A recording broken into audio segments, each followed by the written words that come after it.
Magandang araw po sir, ako po si Macchester Gulay, galing sa tribo ng Aita. Ito po ang mga requirements ko para sa pagtakbo bilang governor ng Zambales. Oh, I see. May kulang po kayo na papeles and stamp.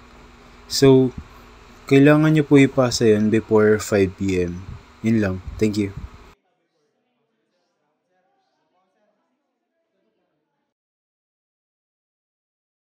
Sir, ito na po ang mga kulang ko na sa requirements. Pasensya na po kung natagalan. Mahirap po at maproseso ang mga papeles po naming mga katutubo. Hindi na ito matatanggap. Hindi na pwede. Hindi naman namin kasalanan na katutubo ka kaya mahirap kumuha ng requirements eh. Tsaka, dapat di ka na nag-apply kung alam mo naman palang mahirap kumuha ng requirements lalo na't katutubo ka. Sir, yung mga namin yan, pero kung yung sinabi natin, bali ano sir, grounded yan po siya. Pwede dito, more dito sir. Mas including na po dyan yung mga card. Sir, pwede mo makiusap? Sir, nakipos ko. Huwag niyo nakikita yung papatayo na gusali sa lupa namin. Ay, hindi pwede. Sir, hindi po lupa po yung tribo namin, sir. Hindi po pwede, sir. Bumili ko. May project po kasi gagawin Hindi po. Sir, wala man po kami titulo, pero pinamana po talaga ito sa amin ang mga ninunin namin. Sir, hindi po. Kakabul na po tayo.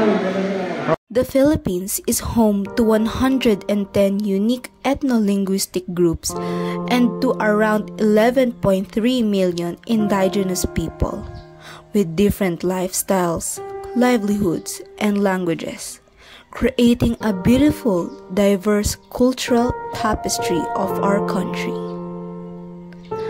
But despite their beauty, they face harsh discrimination while living in our inang bayan.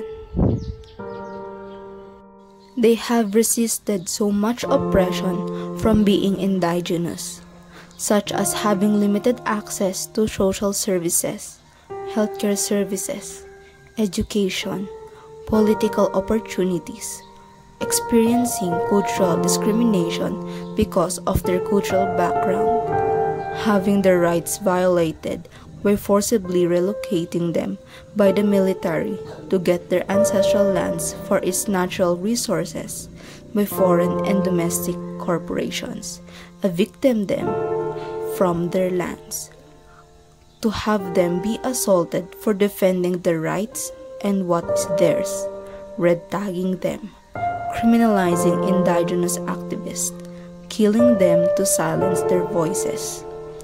The Tumandok massacre is one of them, a blood stain to the beautiful tapestry that indigenous communities in our nation make.